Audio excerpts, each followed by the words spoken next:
మొన్న తమిళనాడు హీరో కార్తీ తన pre release ఈవెంట్లో యాంకర్ అడిగిన దానికి లడ్డు సెన్సిటివ్ విషయం, దాని గురించి వద్దు అని అన్నాడు. దానికి మన డిప్యూటీ సీఎం పవన్ కళ్యాణ్ గారు ఊగిపోయి భూమి తన్నేసి ఏదో జరిగిపోయింది, ఏదో అయిపోయింది అని బెదిరించి మరీ కార్తీ చేత సారీ చెప్పించుకున్నాడు. మరి తమిళనాడు ప్రజలు ఊరుకుంటారా? విపరీతమైన ట్రోలింగ్ చేస్తున్నారు పవన్ కళ్యాణ్ని.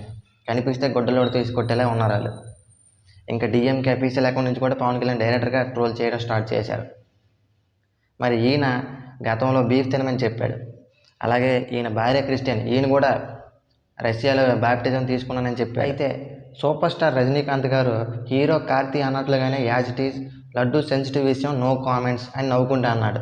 మరి దీనికి మన డిప్యూటీ సీఎం పవన్ కళ్యాణ్ గారు స్పందించి కార్తీని బెదిరించినట్టే రజనీకాంత్ గారిని బెదిరించి సారీ చెప్పించగలడా అని మళ్ళీ ట్రోల్స్ చేస్తున్నారు గట్టిగా.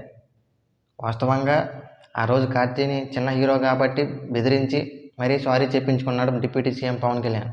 మరి ఇప్పుడు రజనీకాంత్ పెద్ద హీరో కదా, సూపర్ స్టార్, ఈయన్ని బెదిరించి ఇప్పుడు సారీ చెప్పించగలడా అని చాలామంది అంటున్నారు. మరి దీని మీద మీ ఒపీనియన్ ఏంటో కామెంట్ చేయండి.